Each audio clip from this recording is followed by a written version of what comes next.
цөөрөг ансараа дуулчих шүү.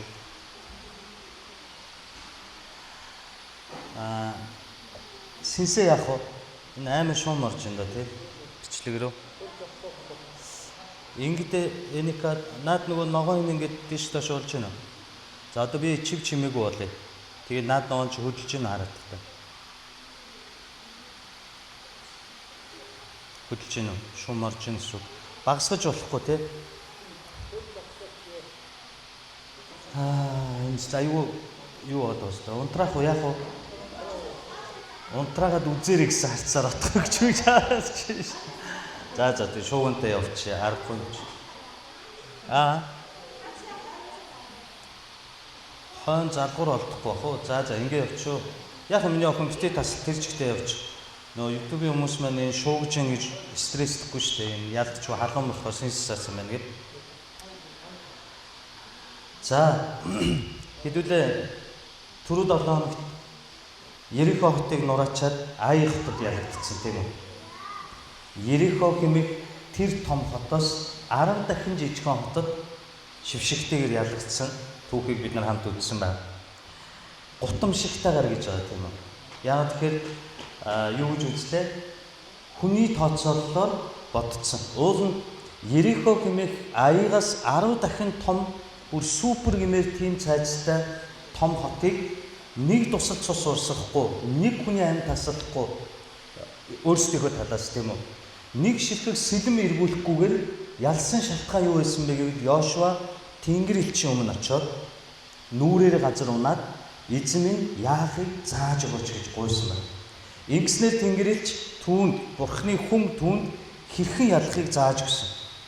Харин Ай хот дээр яасан бэ гэвэл тэгж асуух шаардлагагүйгээ бодсон. 10 дахин жижигхэн хот юм чинь. 10 дахин жижигхэн хот юм чинь зүгээр 3000 хүн байхад л болоо гэрээний авдар мавдрыг үлдээ хэрэггүй бүгдээ явах шаардлагагүй. Зүгээр 3000-ыг явуулахад л энэ Аяыг бол бид нар устгах нь. Энэ хэний бодол вэ? Хүний бодол. Харин Бурхан юу хүслээ? Эзний ард түмэн бүх цагт хамтдаа нэгдмэл байхыг хүссэн бөгөөд энэ Канаан дахь бүх дайн хэний дайн гэж Бурхан Йошуад хэлж өглөө. Миний дайн буюу Бурханы дайн гэж хэлсэн. Харин Йошуа туршуулуудынхаа өгөнд ороод хэний дайн болгож хувирглаа? Хүний дайн болгоод өөрсдийн хүчээр тооцоолол бодоод 3000 хүн байхад хангалттай гэдэг хүний ухаанаар тооцоо бодсноос болоод бид нэр ялагдсан байна. Бид нар Бурханы үгийн тухайд маш олон зүйлийг бодож үзэх хэрэгтэй. Яг бид нар мэдлэгийн түвшинд авч байна уу? Мэдлэгийн түвшинд авахдаа хэрэгжүүлэхээр авч байна уу? Үгүй юу гэдэг олон зүйлийг бодож үзэх хэрэгтэй. Нэг хөгжилтэй мөртлөөрөө инээдтэй мөртлөөрөө бас сургамжтай энэ Христ онгой байдаг шүү дээ тийм үү? Дээр үед нөгөө микроавтобус гэж нэг амар автобус байсан те. Юуны ч урдуур хамаагүй иргэдэг. Яаж л бол яаж юугаар ч хамаагүй сүлжиж явдаг, мөргөлдсөн ч хамаагүй зүгээр орилол 100 айл 100-аар гэж хашгираад явдаг микроавтобус байсан. Одоогийн пүрүс 20 болсон юм уу да тийм үү? Пүрүсүүд болсон. Халтурын пүрүснүүд. Хашаа ч хамаагүй дуртай газараа зогсоод сигналтаар уурлаад дуртай газараа хүнээ аваад дуртай газараа буулгаад ялангуяа манай дархан бол нэх гоё онгоцныг нь автобусны буудалтай мөртлөөрөө тэр нь юус ашиглагддаггүй тийм үү? Хүн хаана гараа өргөн тэнд зогсно. Арай цагдаагийн хажууд гараа өргөх зогсохгүй байх. Бус газар бол хаанч бай гараа өргөсөнд бол пүрүс ирж зогсно. Ингээд нэг удаа микроны жолооч тийм ээ тэр галзуу явдаг микроны жолооч номлогч пастор хоёр нас бараад сүмс нь мөнхийн улсад очиж л дээ. Мөнхийн улсын үүдэн дээр зогссон чинь Есүс гарч ирээд микроны жолоочийг анд минь чи ямар тийм ээ хүрээд ирүү чамайг их хүлээлээ шүү гэд аяйгуу гоё өгтөж аваад мөнхийн улс руугаа оруулсан гэнэ. Тэгээ номлогч пастор бодсон гэнэ.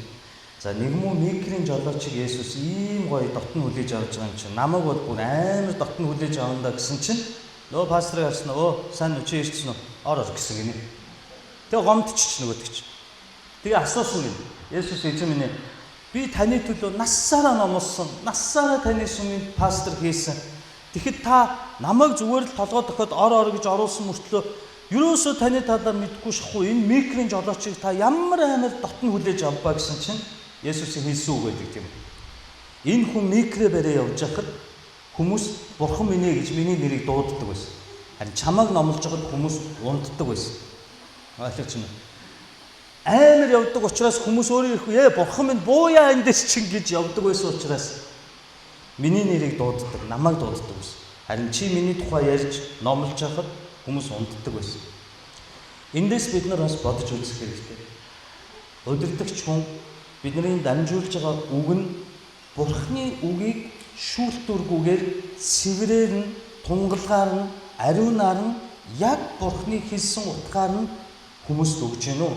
Эсвэл өөрт ашигтай хэсгийг тасалж аваад өөрт ярмаар байгаа зүйлээ яриад өөрт хэрэгтэй хэсгээ хувааж авч яриад үлдсэнийг орхиж байна. Энийг бид нар бодох хэрэгтэй. Энэ утгаараа бид нар чуулганаараа цуурлаар үгээ үзэж байгаа тийм үү? Бүх нөхцөл байдлыг бүхэлд нь харж ээж эзэн хинбэ гэдгийг ойлгож ухаарах хэрэгтэй гэсэн. Энэ утгаараа бид нар 7 дугаар бүлгийг 2 өдөр дараалж үзэж байгаа тийм ээ. Түрүү 7 хоногт 7 дугаар бүлгийг үзсэн. Энэ удаа ч гэсэндээ бид нар дахиад 7 дугаар бүлгээ үргэлжлүүлнэ.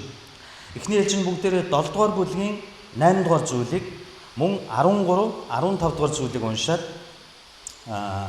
үргэлжлүүлье. За би та бүхэн 7-гийн 8-ыг уншиж өгье. Йошуа 7 дугаар бүлгийн 8. Эзэн минь, Израиль өстөн дайсандаа нуруугаа харуулн зүгтснаас хойш би юу хэлэх вэ? За яасан бэ? Израиль Аид ялагдсан. Нөгөө басаад байсан. Гэрээний авдарч хэрэггүй, бүгдээрээ ч явах хэрэггүй. 3000 очиход хаваск. Тэгээд ялчин гэсэн Аида Израиль ялагдсан. Канаанд ороод хамгийн анхны бөгөөд хамгийн гутамшигтай ялагдал энд бий болсон. Харин 13-аас 15 дээр ийм үг гарч байгаа. Би та бүхэнд хэлж өгье.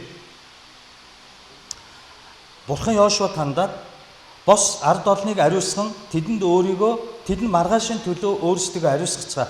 Учир нь Израилийн бурхан эзэн ийхүү айлджээ. Израиля та нарын дунд хориг цээр болсон зүйлс байна. Тэр хориг цээр болсон зүйлсээ дотроосоо зайлуулахаас нааш та нар дайснаа эсэргүүцэж чадахгүй. Тэгэхээр өглөө та нар овг овгоор ойртон ир. Эзний тунгаан авах овг нь ураг ургаараа, эзний тунгаан авах ураг нь бүл бүлээрээ, мөн эзний тунгаан авах бүл нь нэг нэгээр эргэтэн. Хориг цээртэй зүйлсийг авсан хүн эзний гэрээг зөрчиж Израильд шивших зүйлийг үйлдсэн учраас өөрт байгаа бүхнийг хамт галд шатаагдана гэж хэллээ. Амар үг байна. Юу болсныг Йошуа мэдэхгүй эзний өмнө унаад эзэн минь нэгэнд бид нар ялагдсан юм чинь одоо яалтай билээ гэд уйлсан чинь бурхан юу гэж хэлсэн бэ гэвэл чи юунд хувцас ороод хэвтэнэ вэ? Чи бос гэд түүнд юу хэлж өгсөн бэ? Аид ялагдсан үндсэн шалтгаан юу байсан бэ гэвэл чи надаас урдчилж асуугаагүй. Чи миний үгээр эхлэегүй. Библийн үгээр амьдралаа эхлэегүй гэсэн. Надаас урдчилж асуухгүйгээр чи өөрийн бодол түшиглээд, өөрийн туршуулуудын туршлагад үг нь түшиглээд энэ дайныг эхэлсэн. Учир нь та нарын дунд хэдий сүнслэг өвчин ороод ирсэн. Израильчууд ч мэдэхгүй, чи ч мэдэхгүй. Гэхдээ та нарын дунд миний нүдээр харахад би та нараас зайлшгүй нүүр буруулах шаардлагатай сүнслэг өвчин хэдийн ороод ирсэн. Энийг эмчилж, энийг гимшиж, энийг өөрсдийн дундаас зайлуулахаас нааш, энэ сүнслэг өвчнийг өөрсдийн дундаас холдуулахаас нааш би та нарт хэлье. Та нар ямар ч дайснаа ялахгүй. Бүр аяагаас 10 дахин жижигхэн байсан ч та нар ялахгүй. Болцсон амир байна. Тэдний дунд өвчин ороод ирсэн. Та Йошуагийн оронд энийг сонсоод үзтээ. Нэг 90-ад оны үед аюу тийм чөтгөрийн үйлчлэл, сатааны сүнслэг тэмцлийн үйлчлэл аюух модонд ороод та нар санаж байгаа бол хүмүүсийг бухан дээр нь гараад тавиал, мангастж унгаагаад, элэг үжтэй үнийг илэгдээл, тийм ээ, ариун сүнсгээд орилонгууд заалаараа ханарж унаад, үнэн худал мэддэхгүй учир нь болохгүй нэг ийм үйл явдал урсгал гарсан шүү дээ, тийм үү? Яг энэ үеэр ийм үйлчлэл явж байхад намайг би нөгөө магтандаа удирчаад буугаад ирсэн байхгүй юу? Тэгсэн чинь нөгөө пастор маань орилоод хүмүүсийг ингээд ээлжлээд унгааж байна, жигсаа зогсоож байгаа л. Тэгээ ингээд яг би ч хүн юм чинь дөнгөж 17 8 хүүхэд юм чинь ингээд харж исэн чинь яалтчгүй мангастаж унгаагаад байна. Гар нь хүрхгүй байж байгаа нөгөө хүн унвал болно шүү дээ, тийм үү? Тэгэхгүй ингээд түлхэж унгаагаад нөгөө унмаар байгаа хүмүүс нь бол ойртоод ирэхэд унаад өгч байгаа. Өөрөө ингээд унаад унжахтаа сандал мөргөөд яаж ч хийж явах шиг яг унаад байгаа мó. Өөрөө унаад байгаа мүү гэмээр. Тэгээ ингээд эхнээс нь унгаагаад явж байхаар над дээр ирэхээр би гүрийцсэн байхгүй. За үнэхээр ариун сүнс дүүрүүл ухаан алдсан бол ухаан алдна гэж. Тэгэхгүй бол би яагаад ингэж унж өгөх ёстой ингэж бодоод гүрийгээд исэн чинь намайг түлхэжсэн ингэж хэлсэн. Энэ магтан дууны өдөртөгч дотор нь сүнслэг өвчин байна. Сатантай тэгээд унахгүй байна гэж хэлсэн. Тэр үеийн итгэлээр бол би пал гэж явсан байна. Миний дотор сатан байна гэж юу? Би сүнслэг өвчтэй юм гэж юу? Хөө ингэж хэлэхээр эвгүй байдаг үстэй. Юу гэнэ гэл хаяа нэг шинжилгээний хариу андуурдаг шүү дээ. Манай дахны эмнэлэг бол ялангуяа өрхийн эмнэлгүүд бол шүү дээ. Янзын андуурна тийм үү? Олгоо нүгдөд ирсэн хүүхдийг жирэмсэн болсон байна гэдэг аавд нь зодуулаад, ээжд нь зодуулаад нөгөө мө охин үүлээ барсны дараа уучлаарай жирэмсэн биш олгоо байсан биш гэж жишээ. Энэ мэтчлэн андуурахаар пал гэд явдаг тийм ээ. Тэгвэл Йошуад бурхан ингэж хэлэхээр Йошуа яах вэ? Пал гэд явна гэж. Чиний дотор Израилийн дотор нөгөө агуу Ерихо гэжсэн сонгогдсон бурхны ард түмний дотор хэдийн би ууралж нүүр бууруулах шаардлагатай өвчин орсон. Ийм үгийг даашгаа цогтой гурлаа сонсож ирсэн бас тийм. Нэг нөхөр ирээд бас манай муу хэдэн дитээсээ оюутнуудыг аюулын төвшөө мөвшөө байсан да бүгдийг мангастж унгаагаад орилоод өстой нэр унмааргүй байдаг ухаалтахгүй юм ч үнгээсээ. Тэгэхээр эндээс ингэ явсан чинь цогтой би дунд нь байлоо. Яг бид энэ манай сургуулийн лидершип байсан байхгүй манай хоёр би сургуулийн хацагтай. Эхнээс нь оюутнуудыг унгаагаад хөргөн оюутнууд чинь пастрын урмыг бодоод унж өгч байгаа зарим нь настай пастор орилоод ахчих хэцүү шүү дээ нүүрлүүн гिचээд орилоод түлхээд ахаар. Тэгсээ даашгаа хэрэгсэн чи энэ чи явж явах юм чи.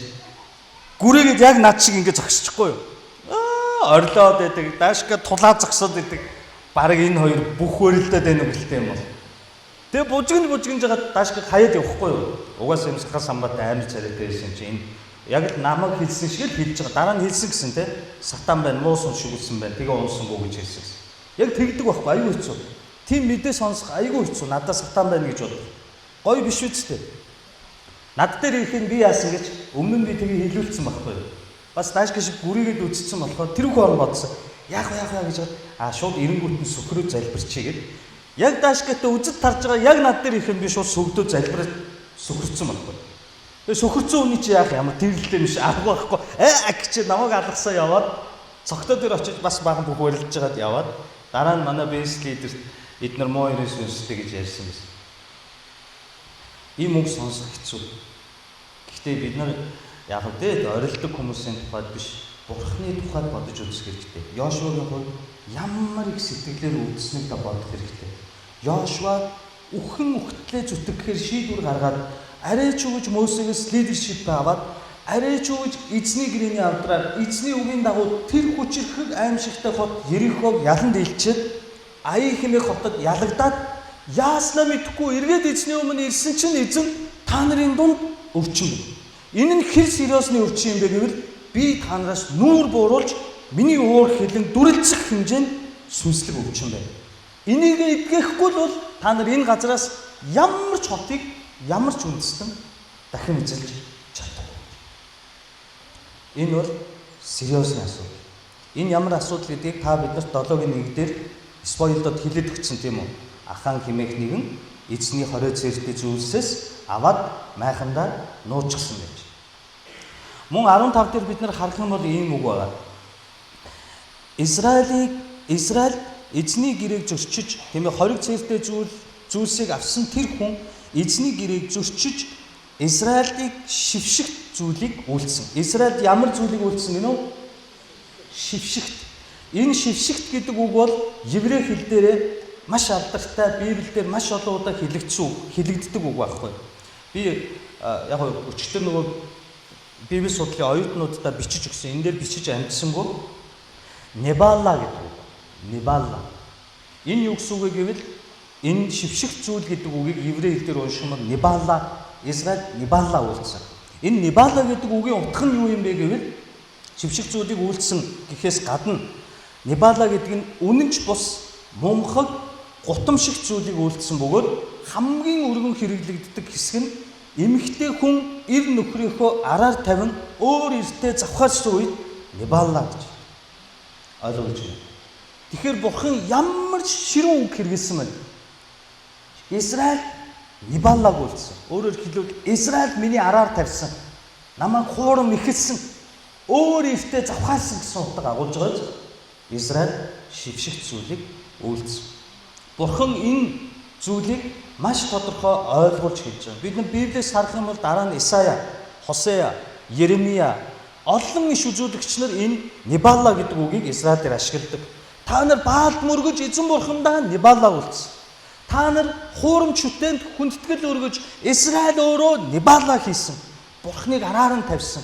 Өөрөөр хэлбэл эмэгтэй хүн ир нөхрөө өөр ирээр солин нууц амргийн харилцаанд орсон, завхаарсан гэсэн. Садралсан гэсэн.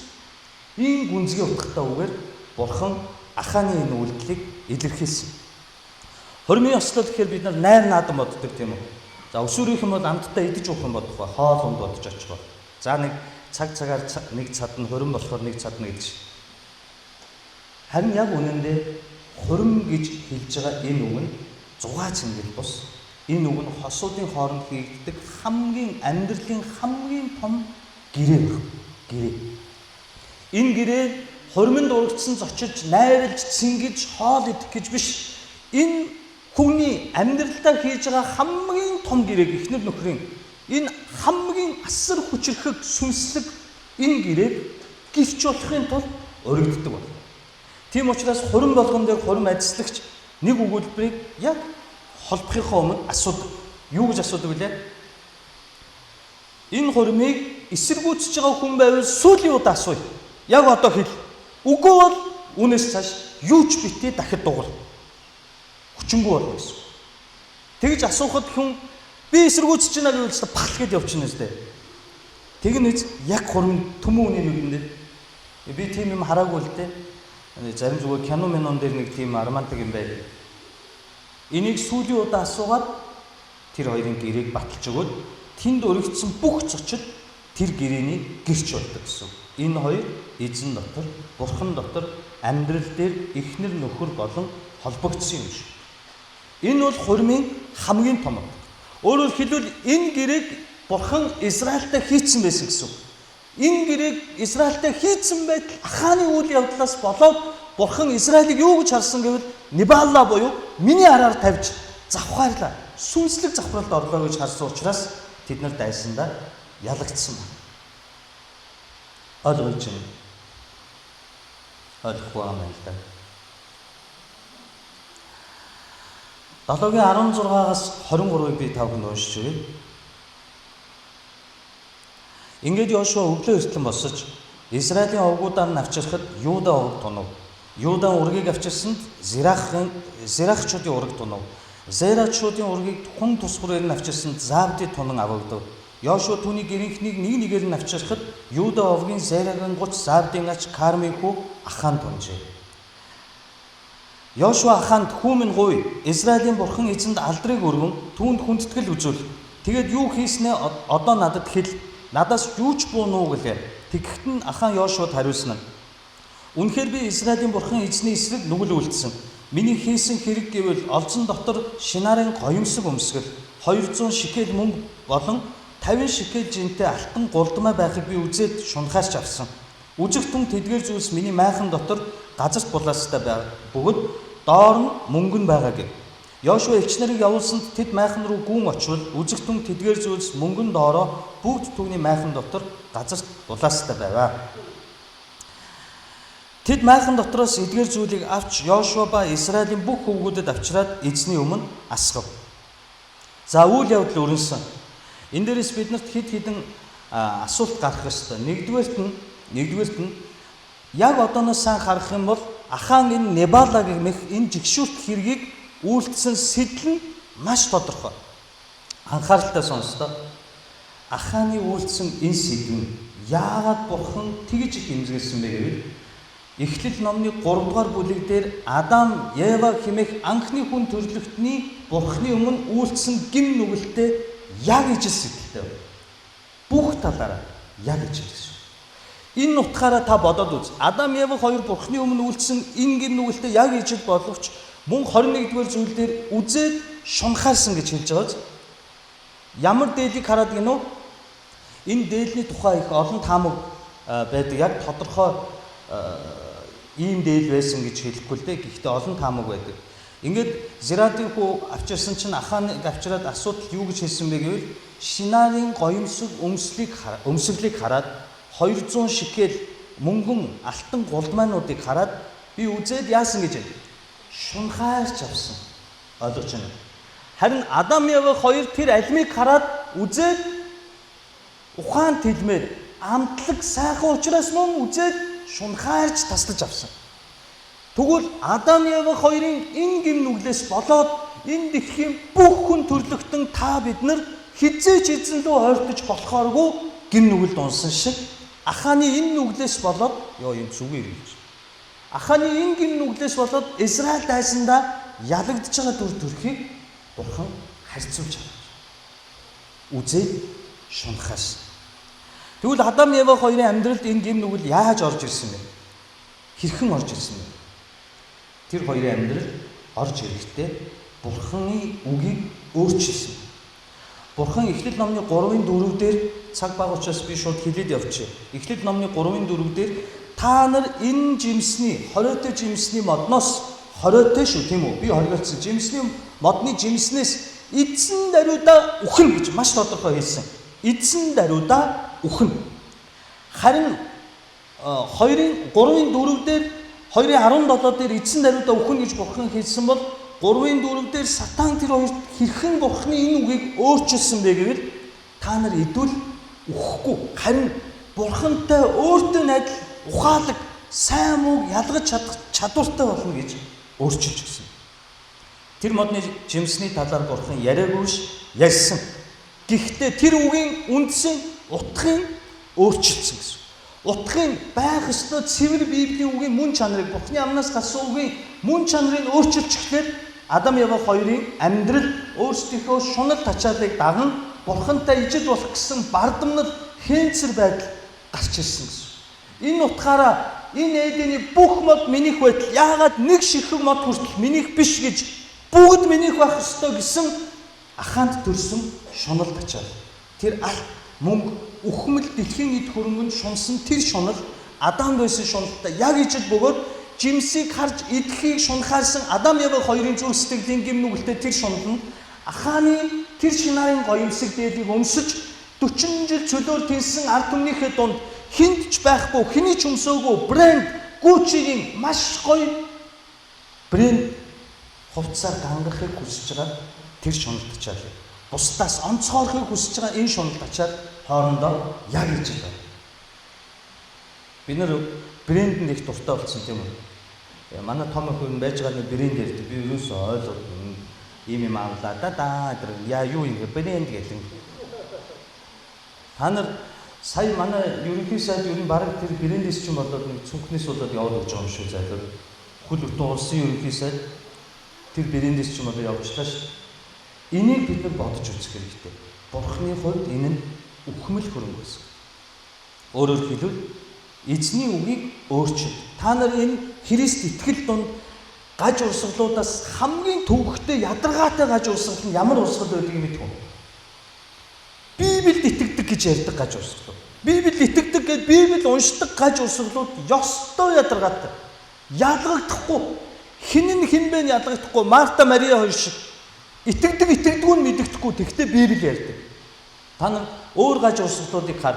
Бүр хөндлөн гажууд байгаа.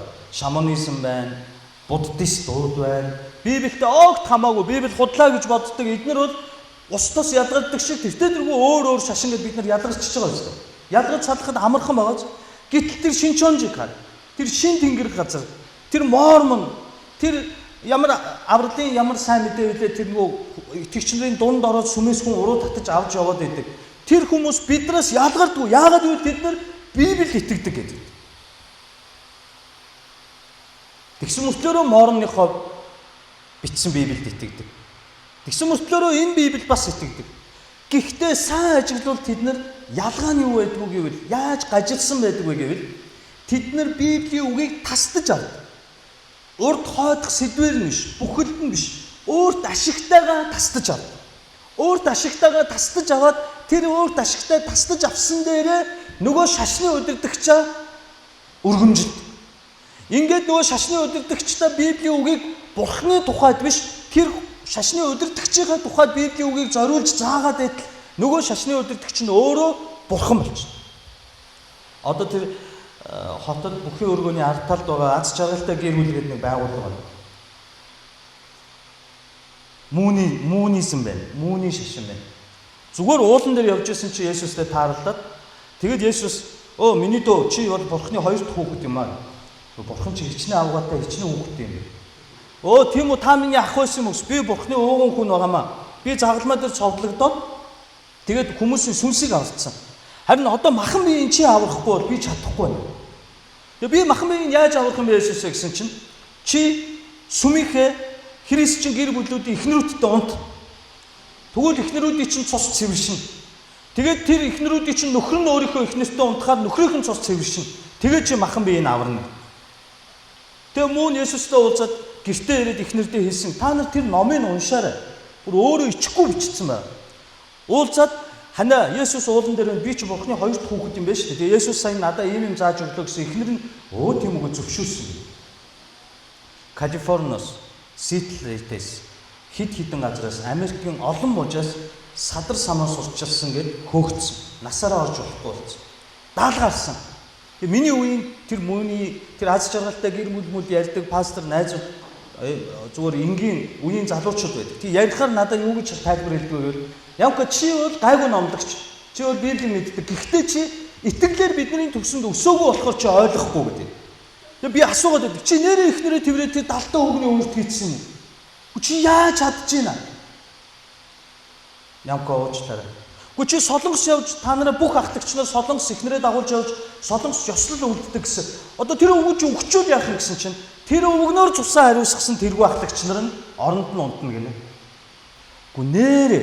Нэрээ шүү. Би худлаа ярьж байгаа бол энэ YouTube дээр миний номлолыг үздэг 2-3 мянган хүн боо юм болох байх. Би ерөөсөө гажуудуулаагүй. Тэгвэл намайг та нар тэгээ солонгос руу яг тэр ёслолоо яг чи хийдэгсэн юм уу гэд нэрийг хэлээд асуухаар өөдөөс ямка чи энийг ойлгох арай болоогүй. Чиний итгэл тэр хэмжээнд өсөөгүй. Би өсөхмөөргүй байна. Өсөж яах юм тийм байлаа итгэлээр. Эднэр гаж.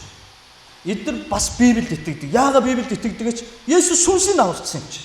Тэгээ эднэр бас нөгөө мөөнийхээ Библиэд итгэдэг. Махан биеийн мөн аварч байгаа юм чи. Тэгээ ядаргаатай байна уу?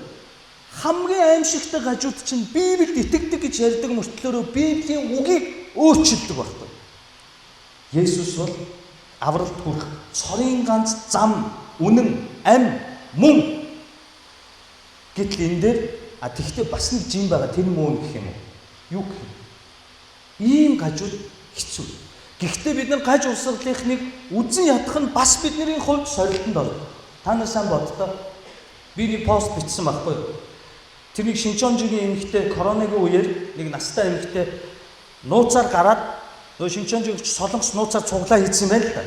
Гэсэн тэр эмэгтэй коронатой байж тараад сүмийнхээ бүх хүмүүст корона халдаагаад солонгост корона дахиад дэгдлээгээд би бүр фейс ороход тэр пасторууд, удирдагч нар, итгэгч нар ямар их харааваа тэр авгааг болон тэр шин тэнгэр газрыг муу Шинчонжигийн балаа авгаа үхээсээ хогч нь гаж урсгалууд юу гинү.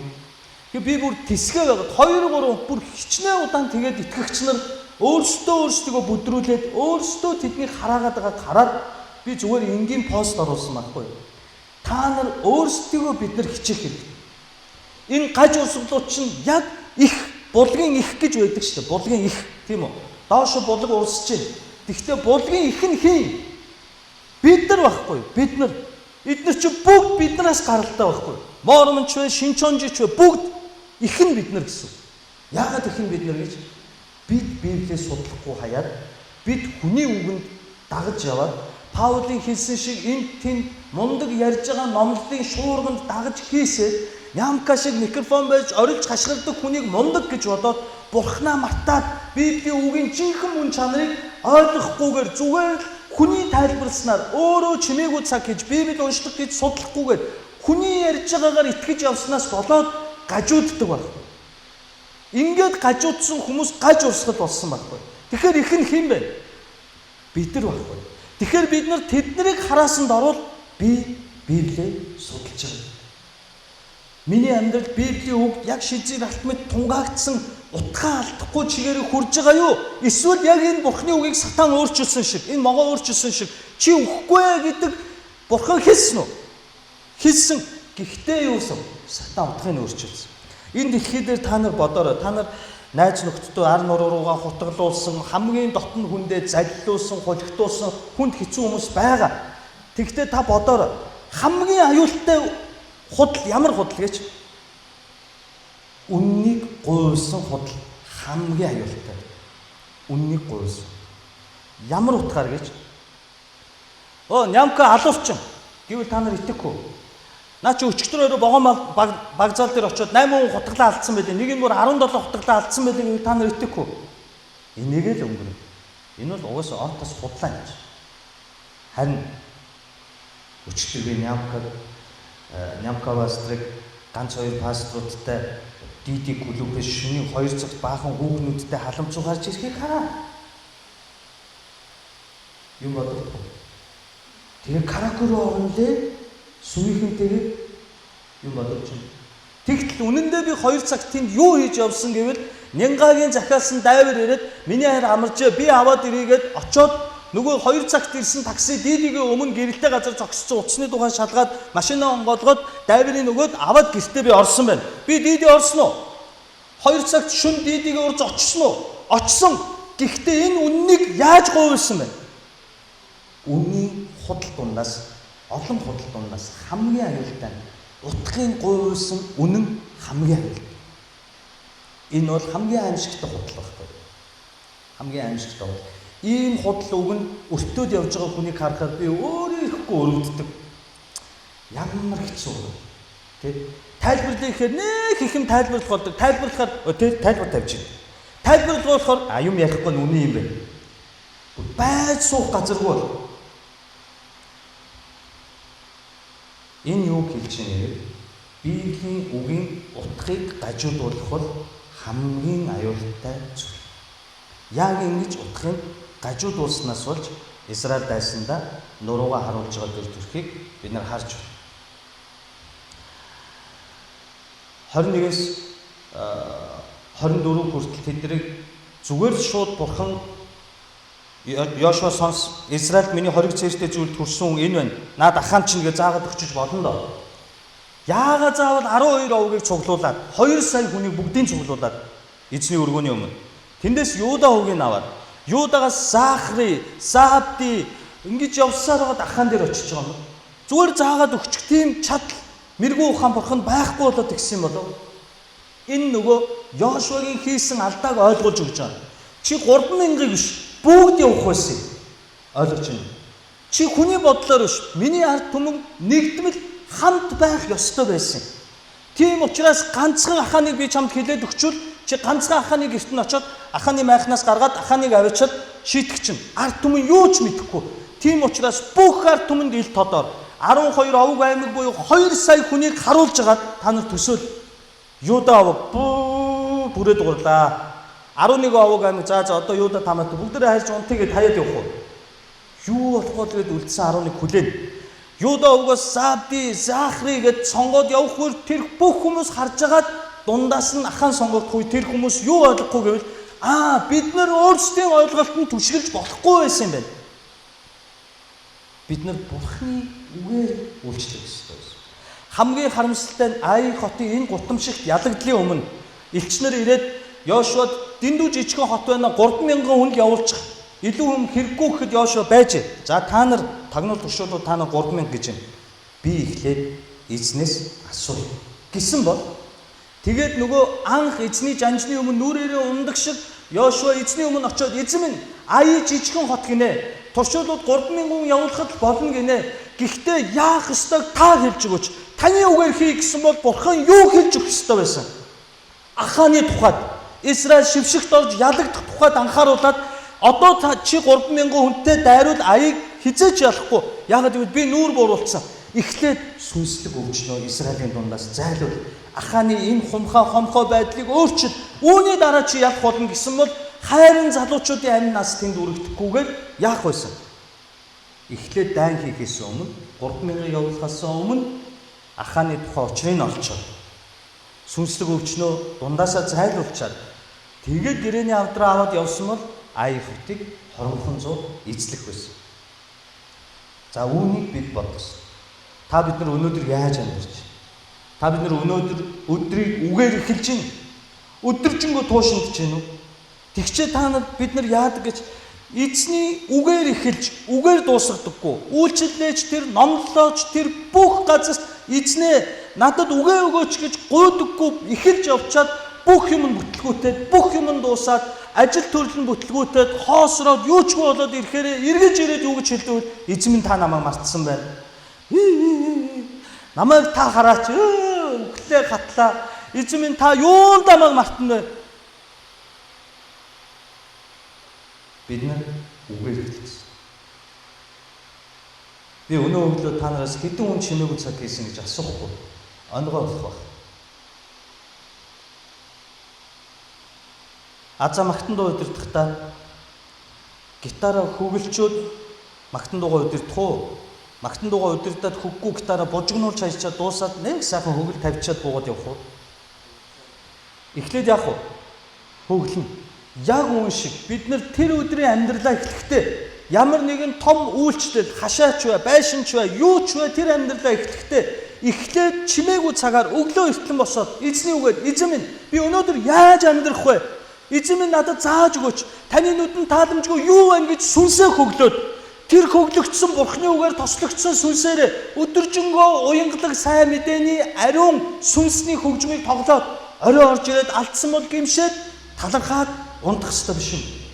Харин бид нар яадаг гэж зүгээр л өглөө босоод нэг л их завгүй яасан хүн хальт аяг цай балгаж аваад гараагүйдэг.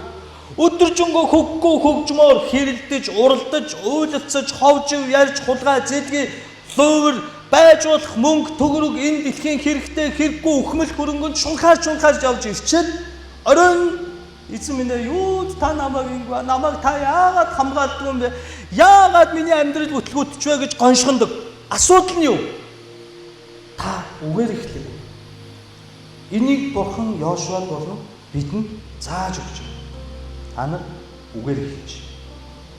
Ганц Адамын үгийг буруу ойлгосон нүглээс болж тэр сүнслэг онгорхооноос болж энэ бүх дэлхийн хүн төрлөختөнд та бид нар мөнхийн хүхэрт галт хаягдах үхэл хэмээх аимшигт хорт хавдрыг өөрийн болгож авсан.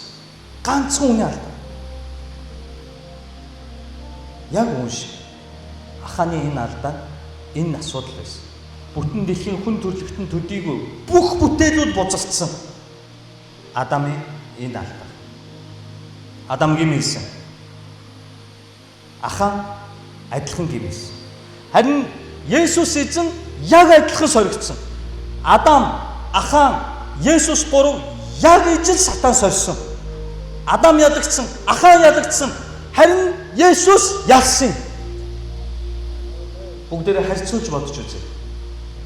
Адамын хийсэн гин ялгаж салгах ухааныг авч муу сайныг ялгаж салгах ухааныг авч Бурхан шиг ухаантай бос гэсэн ихэрхэл төрсөн. Бурхан шиг байхыг анх сатан хүсээд дэлхий рүү хаягдсан. Харин Адам тэр ихэрхэл төрснөөс жимсийг авсан. Амьдралын баяр бардамнал, эд баялаг, бүр Эден доторын бүх модны жимсийг зөвшөөрөөд ганцхныг үлдээчээч гэхэд тэр үлдсэн ганцд нь шунж байгаа Адамын тэр амьдралын баяр багтал. Бүгдийг өөрийн болгох гэсэн шунал тачаалын зүрх сэтгэл. Зүгээр л алим идсэн юм биш. Бүгдийг өөрийн болгох гэсэн. Та туршаад үзээрэй. Хүүхдэд энэ болно. Ганцхан ширхэгчхэр энэ уудтайнууд нь бүгдийг миний хүү дээр энийг л ёстой болгож аюултай шүү гэж хэлээд тавиад үзье. Заавал тэр ганцыг очиж идэнэ. Хараарай. Нэг өдөр тийш магадгүй. Нэг өдөр л алга болно. Яагаад? Хүний гэмт чанар. Адамаас улбаатай гэмт чанар. Бүхэл бүтэн аз жаргалтай Эдений бүх сайн сайхан жимсийг тэнд байсан хамгийн үсгэлэнтэй бүсгүйг байж болох бүх сайн сайхныг Бурхан амьдралд нөгөөд ганцхан модыг миний эрх мэдлэлээр үлдээ гэхэд ганцхан тэр модыг очиж идж байгаа тэр шунал тачаал. Тэр амьдралын баяр багтал. Адамын алдаа байсан. Тэгвэл аханы хувьд яасан? Шинарын гоёмсог өмсгөл буюу брэнд. Шинарын гоёмсог өмсгөл. Бусдад бусдаас онцгойрох гэсэн, бусдад бусдаас ялгаатай, мундаг, гоё харагдах гэсэн. Шиггээд алтан гудмаагаар цөлд үзээгүй тэр амьдралаа баян тансаг сэтгэл амар амьдрах гэсэн. Майхнаа сүрүүлэх гэсэн. Энэ бүх үйл явдал Адамтай яг ижил давхцаж байгаа юм. Яг ижил байгаа. Яг ижил. Сэтлэн дээл алимны тухай ярьж байгаа болохоос сэтлэн яг ижил. Тэгэхээр ахааны энгийн нүгэл ганц ахаанд биш, бүтэн Бурхны ард түмэнд гай болох нүгэл байсан байна. Тийм учраас Бурхан хатуу хандж байна. Сүүлчийн Адам болох Есүс эзэн үүнтэй мөн яг ижил давхцаж соригдож байна. Дэлхийг эргүүлэхээр эхэлж байгаа өөрийн үйлчлэлээ эхлэхдээ Есүс яг дээрхтээ ижил газар очив. Эхлэл номны 3 дугаар бүлгийнтэй яг ижил газар буюу цөлд ирээд бүх үйлчлэлээ эхлэхээс өмнө цөлд ирээд 40 өдөр 40 шин сатан өөрийн сорихыг зөвшөөрөв. Сүнс түүнийг өдөртөн цөлд авч.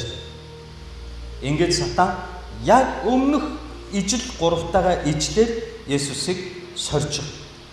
Лук номны 4-р бүлэг рүү бүгдээрээ ороод харах юм бол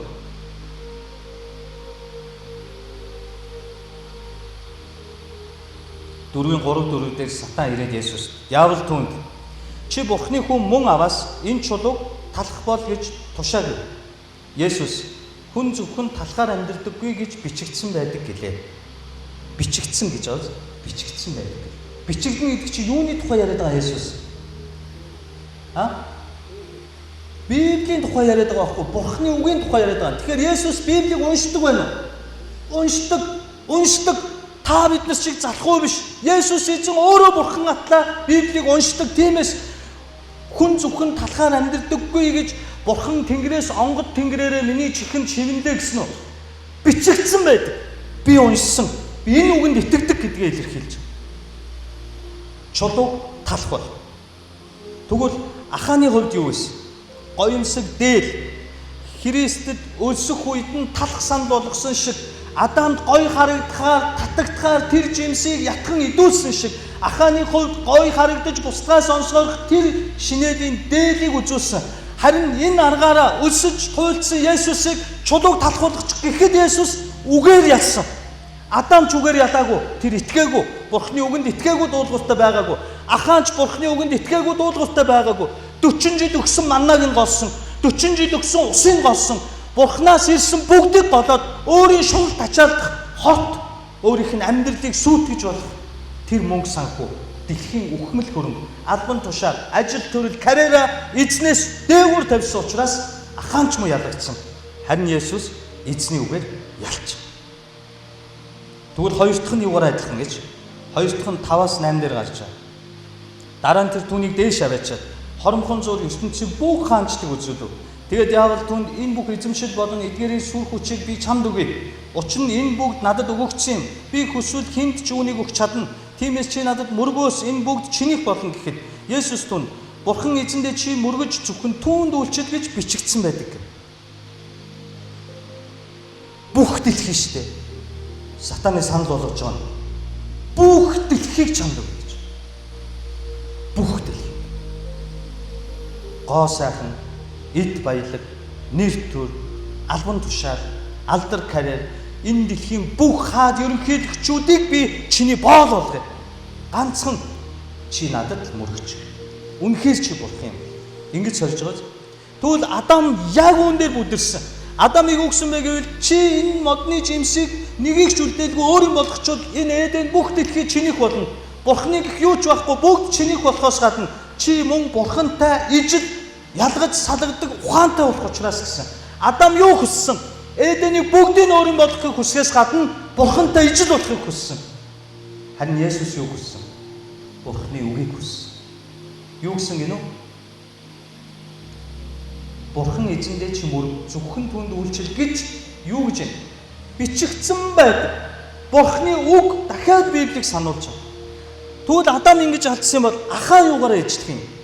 Ахааны хувьд алтан гулдмаа шикелийн тоогоор нь харьцуулахаар шикелийн хувьд 5 зарц худалдаж авч болно бүх насаар.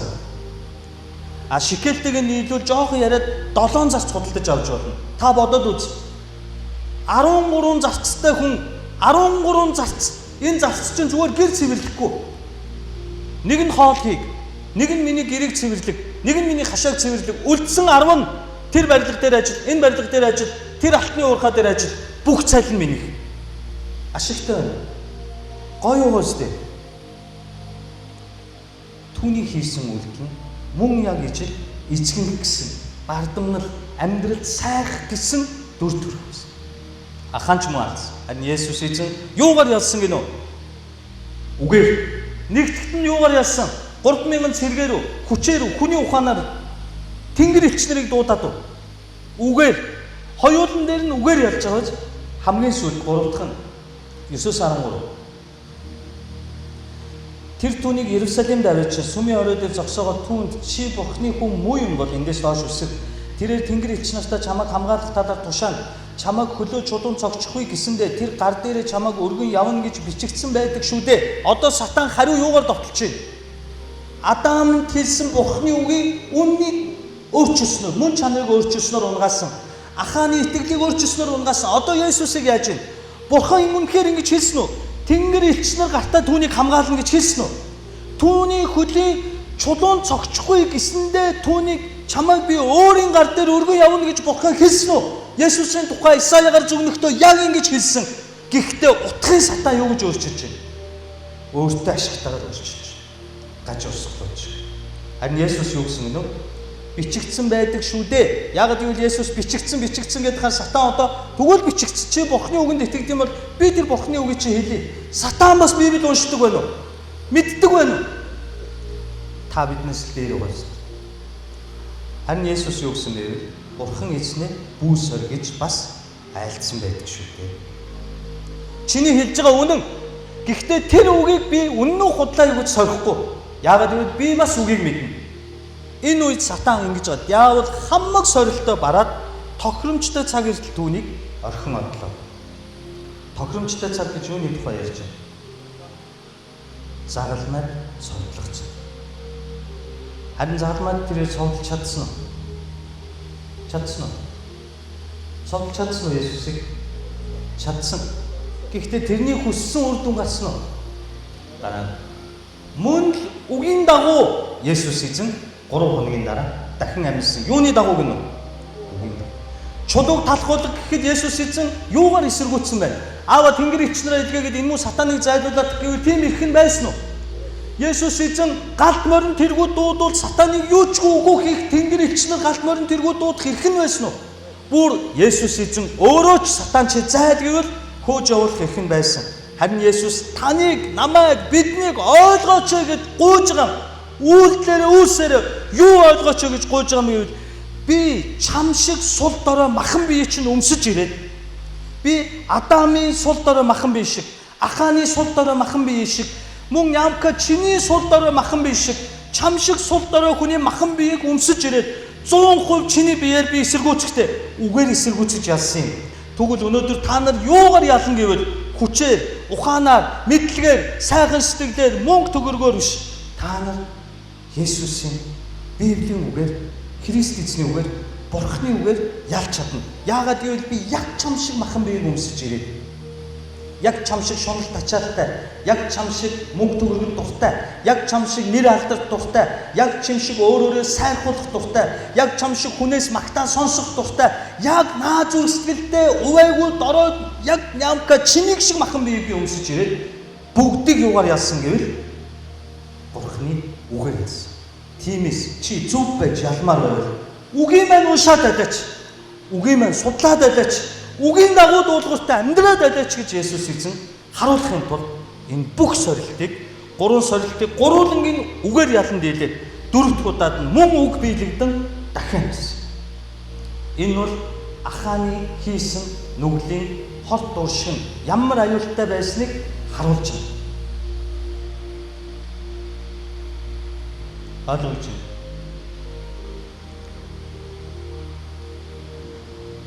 Халуунд бүү манццаацаа сууж байна.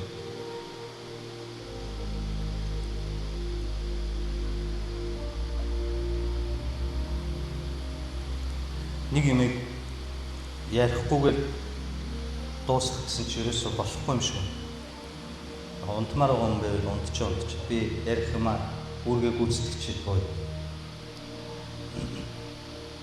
Хамгийн сүүлд ахаан энэ бүгдээ баримтлагдах үед юу болсон бэ гэвэл баригдах үед ахаанд ямар шийтгэл оногдсныг бүгдээрээ уншъя. 25-26 Йошуа чи бидэнд лай болсны адил өнөөдөр эзэн чамд лай тарина гэлээ. Ингээд бүх Израиль тэдний рүү чулуу шидэв. Тэдний рүү чулуудсны дараа галдан шатав. Тэгээд ахааны дээр том чулуун овоо босгосон нь энэ өдрийг хүртэл байсаар байна. Ийхүү эзэн нүүр буруулахаа болж түүний догшин уур хилэн намдав. Тиймээс ч тэр газар энэ өдрийг хүртэл юуны хүндийг гинүү? Ахорын хүндий хэмээн нэрлэгдсээр иржээ. Ахорын хүндий. Хосея номон дээр энэ ахорын хүндигийн талаар дурддагдсан байна. Хосея номны 2 дугаар бүлгийн 14-15 дээр би та бүхэнд уншиж байна. Тэгэхээр харагтун би түүнийг уруу татан цөлд авчираад түүний зүрхэнд нь ярих болно. Дараа нь би тэндээс түүнд усан үзмийн цэцэрлэгийг нь ахорын хүндийг мөн найдварын үүд болгож өгнө. Тэр тэнд залуу насныхаа өдрүүдийн шиг Египт газараас гарч ирсэн өдрийн гişгээ дуулах болно. Яасан гэнэ үү? Ахорын хүндий гэдэг бол ямар утгатай нэр гэвэл ганцаардал гунигийн хараалын хүндийг гэсэн утгатай нэр ахор гэж. Ахаан ахор төстэй болж харин энэ ганцаардал гунигийн хараал зэмлэлийн хүндийд бурхан юуг барина гэж байна? Найдварын үүдийг барина. Найдварын хаалгыг барина гэсэн. Энэ бурхан юуны тухай Хосеягоор дамжуулан хэлсэн бэ гэвэл Есүс эзний тухай хэлж байгаа. Йошуа, Хосея, Есүс гурав бол нэг үг байхгүй. Нэг үг. Есүс гэсэн. Йошуа бол Есүс гэсэн.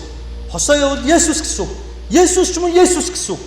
Тэр ахорын хүндий бидний тэр шунал тачаалын ахаан шиг чулуугаар шидүүл шатаагдаж үхэх зогстой тэр нямкаг булсан булшин дээр найдварын үүдийг тавина гэсэн нь надад одоо ч найдвар бий гэсэн. Чи одоо ч миний үгийг уншиж эхлээд, одоо ч миний үгээр амьдарч эхлээд нямка чи над руу иргүүл одоо ч би чамайг өөрийн агапе хараад уучлж тэрвэх боломжтой гэдгийг зааж өгч.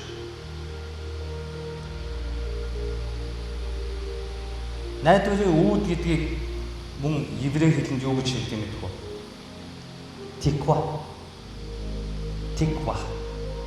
Сонирмол энэ арабуудын ярьж байгааг сонсч ирсэн хүмүүс байна уу? Чи нэг арабуудад майхан захын бариад л байшин бариад л зөвхөн хоёр. Яриаг нь сонссон уу? Гой сонсогч байгаа шүү дээ.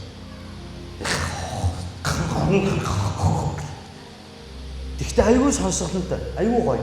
Надад бол айгүй таалагддаг. Арам гэл, еврей гэл. Тиква. Энэ тиква найдварын үүдийг юу гэдэг гинөө? Бүгдээрээ хамт хэлээ. Яг өнгөрөөе. Нарагч байгаа хэлэхгүй байна. Хэл. Дахиад нэг өнгөрөөе. Чи яагаад хэлэхгүй? Наба. Дахиад бүгдээрээ нэг өнгөрөөе. Тиква. Араб хэл сурцгаа. Еврей хэл. Энэ тиква нь юу хэлдэг гэж маш анхааралтай би дууслаа. Рахаб хэмээх биеэ үнэлэгч эмэгтэй, янхан эмэгтэй Ерихогоос аврагдсан гэмэл гэр бүлээр. Яагаад аврагдлаа? Есүсийн Бурханд итгэсэн учраас тэмэж. Тэгвэл ямар үйлдэл хийж аврагдлаа? Цонхороо улаан уяа өнжүүлдэг. Тэр улаан уяаг арабаар муу юу гэж хэлдэг гэж? Тиква. Ойлгож байна. Цонхороо тиква. Найдварын үүд гэсэн үг. Тэр улаан уяаг тиква. Тэр тикваг өнжүүлсэн учраас янхан байсан эмэгтэй хинч биш тэр нэгэн хүмүүсээр үзэн ядагддаг дорой ганцаардмал ахорын хүндийд булагдах амьдралтай гин нүгэлтэй Рахаб тикваг өнжүүлснээр юу өөрчлөгдсөн гэвэл тэрээр аврагдсан бөгөөд Юда овгийн зөвхт нэгэнтэй дахин хурмай гэж шинэ амьдрал зөв гэр бүлийг зохиогоод түүнээс Боаз хэмээх мундаг бурхны нэр төртэй эр хүн гараад Боаз гэдэг хүн итгэлийн баатар хэмээх Рут гэдэг эмэгтэйтэй төрснөөс Рутээс Есигээс Давидын удмаас хэд дөрөв Есүс гэж төрсөн. Есүс гэж. Яаж агуу хайртай Есүс эзний минь ургийн бичихт ийм сул дорой эмэгтэй нэр орсон бэ гэвэл цонхороо Тиква гэж байсан. Би яах юм чи? Би юм чинь намайг уучлахгүй дээ гэж итгэлээр унаагүй намайг уучлах болно. Надад найдварын үүд би тэгээд Тиква өмч болсон учраас аврагдсан. Тиймээс би та бүхнийг өнөөдөр дахин өрөөл. Энэ гайхамшигтай 100 энэ халуун өдрүүдээр өнгөрсөн амьдралынхаа бүх буруу муугаас ангижил салаад ахорын хөндий дээр байх тэр найдварын үүд Тикваг зураад өнгөрч үлдсэндээ хүлэгдэж бус. Ирээдүйн өөрийн амьдралдаа үлдсэн бүх өмжилүүдтэй Бурхан Тэнгэрээс өнгийн харах бүрд зүрхнийхээ цонхон Тиква амжуулагсад байх болтугай хэмээн эзний нэрээр өрөөж байна. Тэгвэл таныг ямар ч гим нүгэл алдаа дутагдал чинь яллахгүй бөгөөд таныг бүхнээс өмгөөлөгч Есүс өмгөөлөх бөгөөд таны зүрхнээс үрд мөн үргэлж мөн Тиква өмжиж байх болтугай хэмээн эзний нэрээр өрөөж байна. Амен. Бүгдээ хамтдаа залбирanгуй. Бүгдээ эзэн рүү хандсан залбирanгуйцгаа. Эзэн минь ойлголоо. Үгийг судлаа. Таны үгийг хайрлая. Дахин уншия. Тэгээд таныг өнгийн харах бүрд би алдаа мадаггүй цэвэрхэн ямар ч гимнэглгүй мундаг нямка зогсож чадахгүй. Би алдаатай. Би бүдэн, би унан, би гинхийн. Гэхдээ таныг харах бүрд би хичнээн алдаа мадагтай. Рахаб шиг сул дорой амьдралтай байсан ч таныг харах бүрд би зүрхэндээ танд хайртай гэдэг үг шивээстэй зүрхнийхээ цонхоор Тиква амжуулаастай даруугаар бас дахин даруугаар таныг хайрлаж таны үгнээс зурж амьдрэх хэмээн бүгдээрээ хамтдаа залбирanгуйцгаая. Тэгээ хамт залбирцгаая.